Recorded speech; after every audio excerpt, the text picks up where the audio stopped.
श्री गणेशाय नमः। सभी भक्तों को राम राम। आइए अब सुनते हैं कार्तिक मास के महात्म्य का छठा अध्याय, जिसके सुनने से सब पाप नाश हो जाए।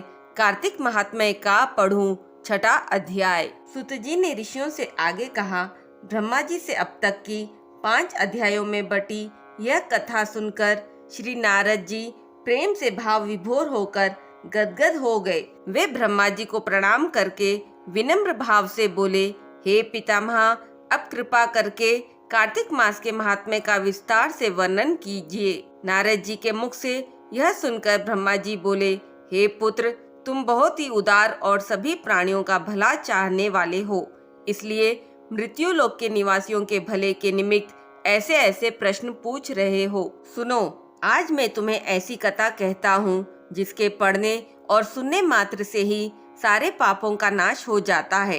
अपनी बात को आगे बढ़ाते हुए ब्रह्मा जी ने कहा, सुनो नारद, साधु संतों का सत्संग बहुत ही पावन और दुर्लभ होता है। ये सांसारिक भय को दूर कर देता है और ज्ञानी ध्यानियों को मोक्ष प्रदान करता है।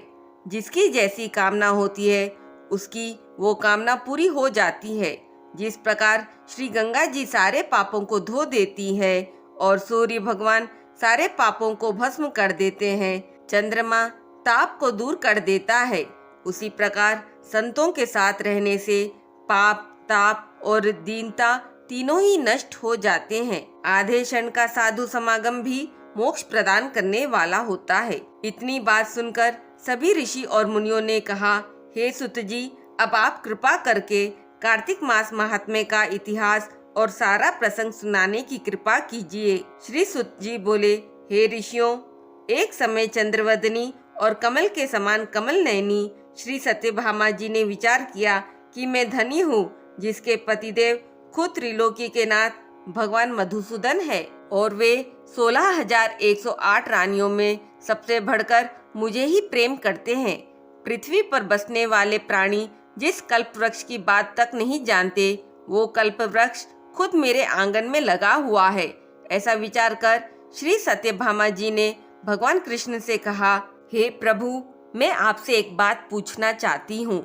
आशा है मेरे हित के लिए आप वह बात अवश्य बताने की कृपा करेंगे। इतनी बात सुनकर भगवान श्री कृष्ण जी सत्यभामा का हाथ पकड़कर कल्प वृक्ष के नीचे ले गए और कहने लगे कि हे सत्यभामे, सब रानियों में तुम मुझको सबसे अधिक प्रिय हो। तुम्हारे स्नेहवश मैंने इंद्र से विरोध करके यह कल्प वृक्ष स्वर्ग से लाकर तुम्हारे आंगन में लगाया है। तुम्हारे लिए मैं न देने वाली अदेय वस्तु भी दे सकता हूँ और न कहने वाली अकथ्य बात भी कह सकता हूँ। अब तुम मुझसे यदि गुप्त से गुप्त बात पूछोगी तो वह भी मैं बतलाऊंगा। कृष्ण भगवान की ये बात सुनकर सत्यभामा प्रसन्न होकर कहने लगी, हे स्वामीन, यदि आप मुझसे इतने प्रश्न हैं तो आप मुझे ये बताने की कृपा कीजिए कि पूर्व जन्म में मैंने ऐसा कौन सा पुण्य का काम किया था जिससे मुझे आपकी अर्धांगिनी बनने का सौभाग्य मिला और गरुड़ पर बैठकर आपके साथ इंद्रादि लोकों को भी मैं जा सकती हूँ। हे नाथ, मैं पूर्व जन्म में कौन थी, किसकी कन्या थी, ये सारा वर्णन आप मुझे विस्तार पूर्वक सुनाने की कृपा कीजिए। सत्यभामा की ये बात सुनकर भगवान श्री कृष्ण मुस्कुराकर कहने लगे कि हे सत्यभामे, मैं तुमको सारा वृतांत विस्तार पूर्वक कहता हूँ, तुम ध्यान लगाकर सुनो। पहले सतयुग के अंत में मायापुर में अत्रि कुल में वेद तथा शास्त्रों को जानने वाला देव शर्मा नामक एक ब्राह्मण रहता था। वह भगवान सूर्य नारायण का अनन्य भक्त था तथा रात दिन अतिथियों की सेवा किया करता था। उसकी कोई संतान नहीं थी, परंतु बड़ी आयु होने पर उसको एक कन्या उत्पन्न हुई जिसका नाम गुणवती रखा गया था। देव शर्मा ने चंद्र नामक अपने एक शिष्य के साथ अपनी कन्या गुणवती का विवाह कर दिया। चंद्र अपने ससुर की पिता के समान सेवा करता था। एक दिन देव शर्मा अपने दामाद के साथ लकड़ियां काटने के लिए हिमाचल के समीप गया। वन में इधर उधर फिरते हुए उन्होंने एक महाभयंकर राक्षस देखा।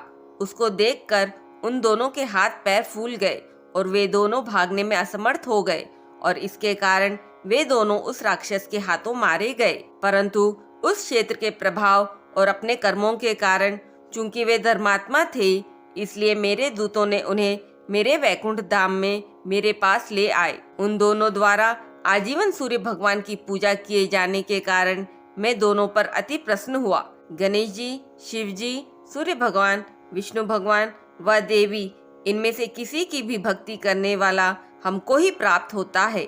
इन सब की पूजा करने वाले मनुष्य को स्वर्ग की प्राप्ति होती है। मैं एक होता हुआ भी काल और कर्मों के भेद से 5 प्रकार का होता हूँ। जैसे एक देवदत्त, पिता, भ्राता आदि नामों से पुकारा जाता है। जब वे दोनों विमान पर आरूढ़ होकर सूर्य के समान तेजस्वी, रूपवान, चंदन की माला धारण किए हुए मेरे भवन में आए तो वे दिव्य भोगों को भोगने लगे। उन दोनों का मरण सुनकर गुणवती बड़ा रुदन करने लगी और पुकारने लगी कि हे पिता और हे पतिदेव, तुम्हारे बिना मेरा निर्वाह कैसा होगा? मैं किस प्रकार जीवित रह सकूंगी? तुम मुझे छोड़कर कहाँ चले गए? मेरे अन्न तथा भोजन का प्रबंध कैसे होगा? मेरे लिए अब कोई ठिकाना ना रहा। इस प्रकार विलाप करती हुई वह वृक्ष की तरह मूर्छा खाकर भूमि पर गिर गई और जब कुछ चेतना आई तो उसने घर का सामान बेचकर उससे अपने पति और पिता की अंत्येष्टि क्रिया की। फिर संसार से वैराग्य लेकर मेरी भक्ति में सदा तत्पर रहने लगी। इस प्रकार करते करते कार्तिक मास आ गया और वह कार्तिक स्नान और कार्तिक व्रत करने लगी तथा एकादशी का व्रत भी करने लगी। हे प्रिय, एकादशी और कार्तिक व्रत मुझे बहुत ही प्रिय है।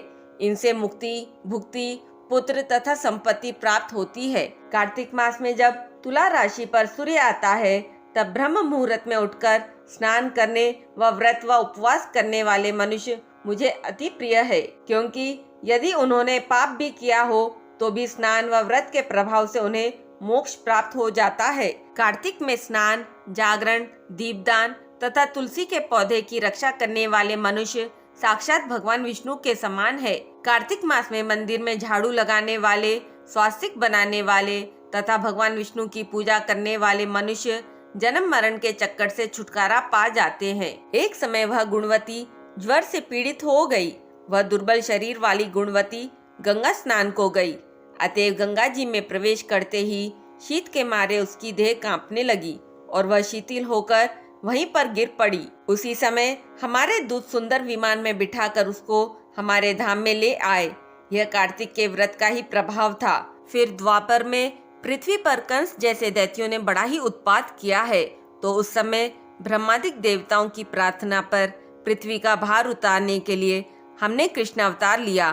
तो उस समय हमारे ही सब देवगण यादव बने और पूर्व जन्म में देव शर्मा नाम के जो तुम्हारे पिता थे वो इस समय सत्राजित है। पूर्व जन्म में चंद्र शर्मा जो तुम्हारे पति थे वह इस जन्म में अक्रूर जी हुए और तुम जो उस जन्म में गुणवती थी, अब तुम ही इस पृथ्वी पर फिर से जन्म लेकर सत्यभामा हुई। कार्तिक के व्रत के प्रभाव से तुम हमारी प्यारी हुई हो। तुमने आजन्म तुलसी के वृक्ष का पालन किया, इसी से तुम्हारे आंगन में कल्प वृक्ष है। और कार्तिक मास में तुमने जो दीपदान किया उसी से तुम्हारे घर में लक्ष्मी स्थित है। जो कार्तिक मास में तुमने अनेक प्रकार के व्रत आदि कर जो तुमने काया कष्ट सहन किया था, उसी के कारण तुम हमारी अर्धांगिनी हुई। जो कोई कार्तिक मास में व्रत आदि करता है वह हमको तुम्हारे समान ही प्रिय होता है। हे प्रिय, अन्य दूसरे जप, तप, दान आदि कार्तिक मास के 16वें भाग के बराबर भी नहीं होते। इस प्रकार कार्तिक महात्म्य का 6ठा अध्याय पूर्ण हुआ। बोलिए श्री विष्णु भगवान की जय। ओम नमो भगवते वासुदेवाय नमः।